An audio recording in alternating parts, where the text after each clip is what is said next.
Hello! Welcome back sa aking YouTube channel. This is Ater Vlog. Ayan, at kung bago ka pa lang sa aking YouTube channel, please don't forget to like, subscribe, click the bell button para maging updated kayo sa aking mga bagong uploads. So ayan, for this video na naman ay meron na naman akong ulam ngayon na may lagay naman, gamit na naman tayo ng malunggay. So yung malunggay pala dun sa labas namin, yung tanim ng driver namin is kumapal na kasi pa winter na dito, guys. So ayan, no. So nakahingi tayo ng 5 tangkay ng malunggay. So ayan yung pansahog natin, meron tayong manok.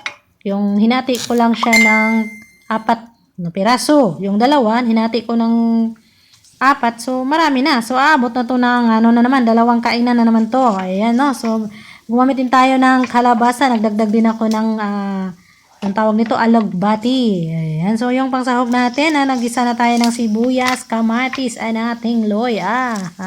So ayan, no, simple lang naman. So wala talaga tayong bawang ngayon, mahirap magkano ng bawang kasi so iwas-iwas tayo talaga sa bawang. So wala talaga kayong makitang bawang sa aking mga bagong uploads ngayon. So ayan, ginisa ko na. Okay na, ayaw ko namang sobrang lutuin yung ating kamatis. So sinunod ko na yung ating manok pala. Buot-buot, mangkuhan nyo, inaunsa naman eh.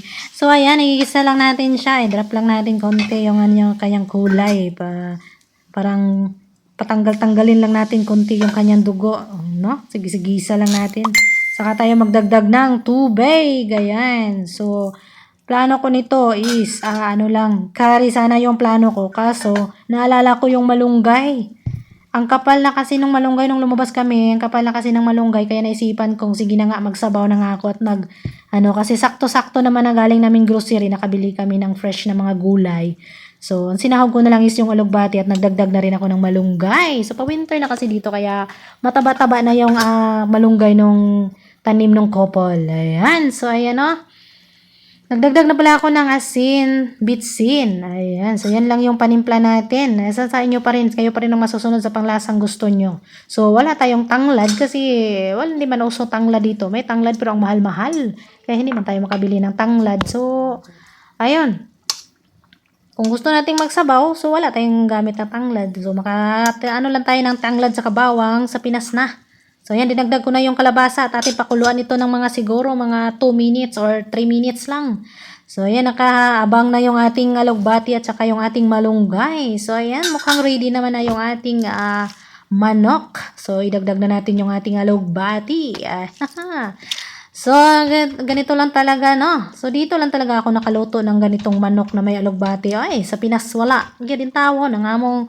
Kung magtula ako doon, maglaga ako ng manok, is yung sinasahog ko lang is yung yung pichay or yung kanaka. So dito lang talaga ako nakaisip ng ganito. So pag dito ka na talaga sa abroad, tapos ikaw lang mag-isa, so kailangan mo talaga ng madiskarte, day. Kasi kung hindi ka talaga madiskarte, ay nako, magugutom ka talaga dito, day.